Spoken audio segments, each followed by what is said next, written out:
These damn Unown, they won't stop. They won't stop doing that. These goddamn letters are gonna blow up my house. That's it. 2 arms! Oh, right, you letterful bastards. You wanna play? Let's play.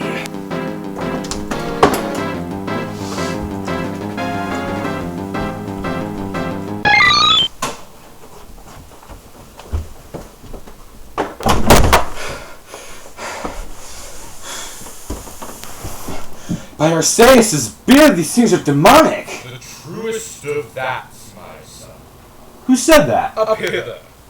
Who are you? I am he for which your vision tolls. I am here to tell you that in order to find that which you seek, you must follow the path.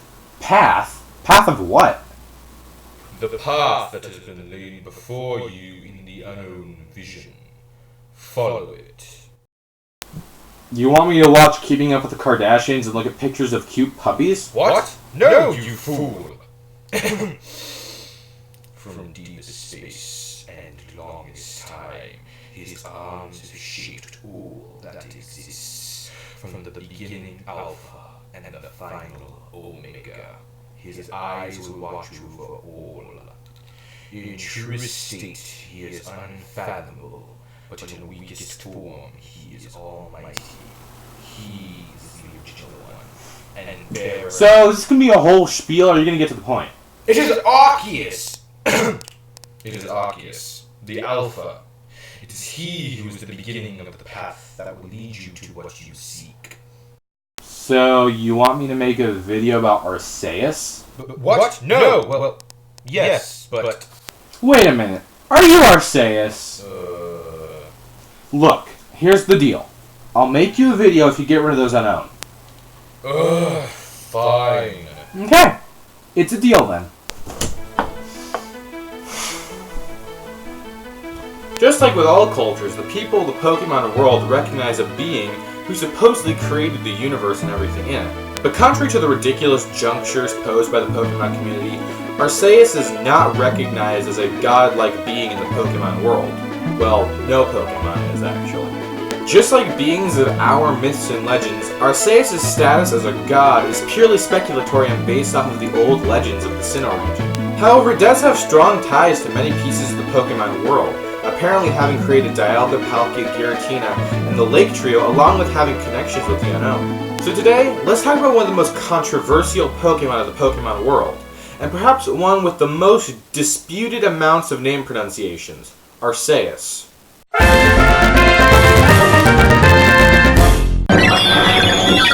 Arceus is a Pokemon that goes by many names, most of which are just variations on the pronunciation of its name, which no one can agree on for some reason, despite the fact that the Pokemon Company has confirmed that it's pronounced Arceus.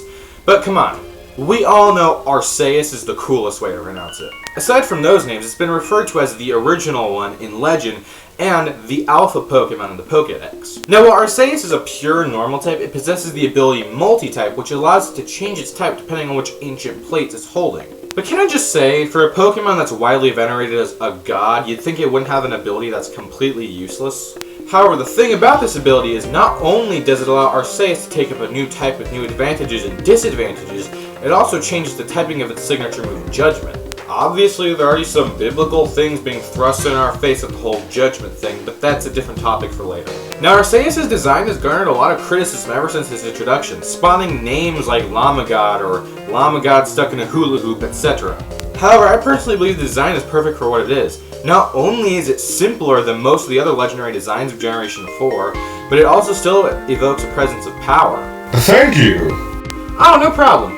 Anyhow, this design is also perfect to show how well-rounded Arceus' stats are. Now that sounds like a segue if I'd ever heard one.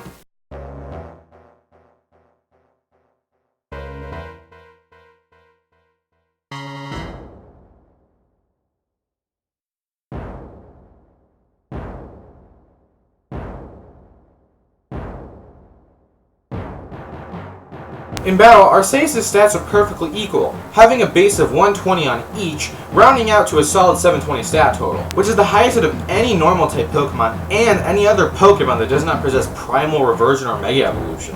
By level up, Arceus mostly learns normal type moves, most of which are status and special moves. However, it can learn every HM and nearly every TM, and like every tutorable move imaginable. It can even learn Draco Meteor if you take it to the Dragon move tutor while it's holding a Draco Blade. So with such rounded stats and literally an ocean of moves to choose from, you can do pretty much whatever you want with Arceus in battle.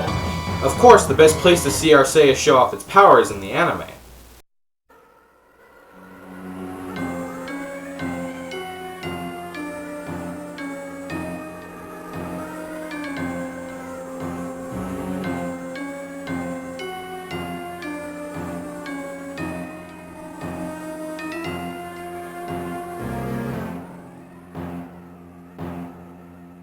Arceus' only anime appearance was in its respective movie, Arceus and the Jewel of Life, where we get to learn a bit about Arceus' personality and how it interacted with humans. In ancient times, it seems that Arceus was a guardian of the Pokemon world, protecting it from cataclysms and natural disasters, similar to the role Rayquaza played in the Delta episode of Pokemon Omega Ruby and Alpha Sapphire.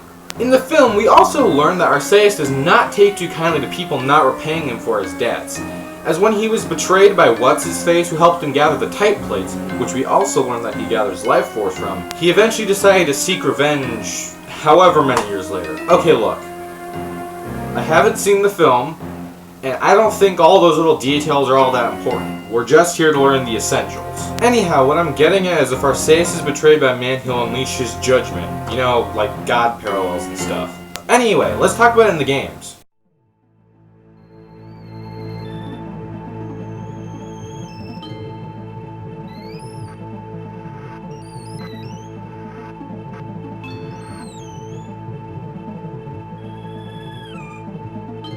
Technically, Arceus has never appeared in-game. However, there are Arceus-related events present in all of Generation 4 games. But the thing is, you can't get to them without using a cheating device. There was a planned mystery gift distribution event that would have allowed trainers to get a Wonder Card, which would have permitted them to get an item known as the Azure Flute. This flute is said to put out an echoing, otherworldly sound. Let's have a quick listen.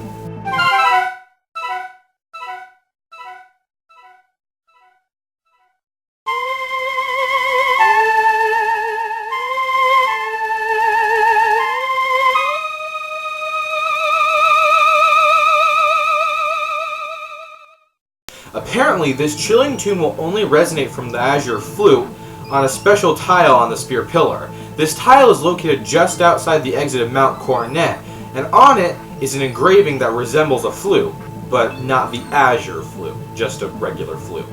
Once the Azure Flute has been played, a glowing staircase will appear before the player. This staircase leads to what seems like a glass platform. This area is known as the Hall of Origin. Upon stepping on the glass platform, an Arceus will appear and a battle will be initiated. This Arceus is level 80, one of the highest legendary Pokemon encounters in any of the games. And should a trainer knock out Arceus, the text, "Arceus disappeared from sight" will appear, and the flute can be used again to summon Arceus, until caught. Once caught, the flute's music can no longer be played, and all that resonates now is a hollow sound. It's unknown where the flute comes from now, but what we do know is that it has strong ties to Arceus, as it's able to open the gates to the Hall of Origin. Another Arceus-related event is present in Pokemon Heart Gold and Soul Silver, activated when the Hall of Origin Arceus or an event distributed Arceus is brought to the Ruins of Alph. The triggered event brings the player to the Sinjoh Ruins, a place that lies between the Sinnoh region and the Johto region. There, the Sinnoh League champion Cynthia resides, where she explains to you what the place is. According to her, the Sinjoh Ruins were constructed by two groups of people, one from Sinnoh and one from Johto, specifically the Ruins of Alph. She then takes the player into the ruins where there stands the Mistrai stage. If Arceus is brought to the stage, the player may choose which of the creation trio they would like Arceus to recreate.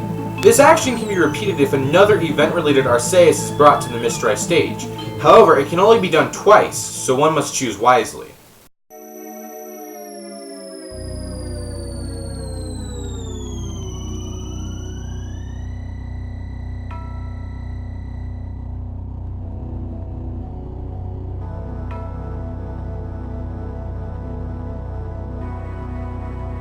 Arceus is derived from the monotheistic belief that a single being created everything that exists in the universe and possesses a form of divine power. Such a being is revered for being kind and helping towards the human race as long as they feared him. Similar to how Arceus would help humans unless betrayed, to which it strikes back in a furious rage with judgment. This move's name is in reference to the concept of God's final judgment, in which all of mankind is judged without exception. Kind of like how Arceus condemned all people for being cruel and unthankful, despite the fact that this only happened with a single person. Along with parallels to monotheistic deities, Arceus' arch may be in reference to the circle arc used to represent reincarnation in Hinduism, along with its equine-like appearance being similar to the Egyptian bull and calf idols. And the concept of Arceus being the original one may have been derived from the Shinto gods who summoned Izanagi to create Japan with the spear. And the tale of Arceus' creation of the Sinnoh region and the spear pillar may be derivative of this myth. Its myth is also nearly identical to that of the Pangu, a Chinese creation deity. Arceus has also been found to share many other traits with gods of human culture, which is why people have interpreted him as the kind of god of the Pokemon universe, as he shares many traits synonymous with gods. In legend, it is said that Arceus shaped the Sinnoh region and world, and potentially the entire universe, with 1,000 arms, along with Dialga, Palkia, Giratina, Uxie, Mesprit, and Azelf. It is even said to be able to recreate the creation trio and things it had once destroyed, along with even being able to halt time. It has even been found to have a strong tie to the Unown, as their dimensions sit parallel to one another, and they are often depicted in assistance of it. This may tie into why the vision the Unown showed me had Arceus in it, perhaps as a kind of message.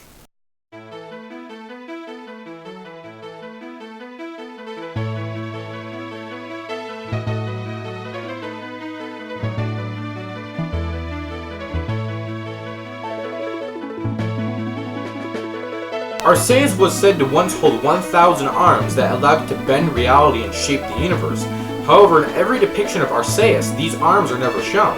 As one who researches Pokemon, it is my duty to speculate as to why things are the way they are. And I believe the reason Arceus is never depicted with 1,000 arms is because what early man perceived as arms weren't arms at all, but the Unown. You're probably curious as to what I mean by that. Let me explain. Well, in legend it is said that the Unown possess a mysterious power that arises when many gather together. A power that allows them to twist and shape reality to the will of their master. So, what if this master was Arceus? Think about it. The only Pokemon that do not live on Earth are ones created directly by Arceus, being Dialga, Palkia, and Giratina. So what if the Unown were too? The Unown live in their own dimension, seldom coming over to our own world. So what if Arceus created them and their dimension so he could have an endless supply of arms, if you will? But Arceus must have also created the Unown to serve their secondary purpose, which was to communicate with mankind. Which explains the existence of the ruins of Alph, where man and Pokemon first began their societal merge, and why the Unown's communications with mankind are in the Sinnoh region, the region which Arceus is said to have created. So, those who saw the messages at the Celestian ruins, and those who departed from the ruins of Alph for the sake of them, the Pokemon, met in the place between Sinnoh and Johto and constructed the Sinjoh ruins. There, they built the Mistrai stage, from which Arceus could channel its primal energy from the Sinnoh region and call forth its arms from the Johto region, being the Unown, to help it create. It is said that Arceus used its arms to manipulate reality to shape the universe, similar to how the Unown in large groups can manipulate reality to do the bidding of their master. So it makes sense that these arms were the Unown, which explains their presence at the Mistrai stage. But why was this stage built in the first place, you might ask? Well, I'll tell you. On this stage, Arceus uses its power to recreate one of the creation trio, either Dialga, Palkia, or Giratina. Why? In the event that one of these three Pokemon died or was captured by a human, Arceus would have to create a replacement, as the previous would no longer be able to perform the task required of it. Now you might say, but the Mistrai stage was created thousands of years before the concept of capturing Pokemon ever existed. That's where the ruins on the Full Moon Island come into play. I believe that whatever's on the Full Moon Island is the true reason why the Mistrai stage was built. Perhaps a secret Arceus wanted to keep hidden, or perhaps it was a prophecy foretelling the capture of one of the creation trio. You may never know. Okay, I made a stupid video for you. Can you get rid of those Unown now? Already done. Thank you. Now, can you tell me how to get a Lunar Wing? What? No! But why? Because the answer is already right before you. It all lies within your vision. But interpreting non-consensual visions from psychic letter monsters is hard. Do not tempt me to smite thee. Fine. Remember, It all lies within the vision. Yeah, whatever. Thanks for nothing, God. Well, I suppose I should get to work.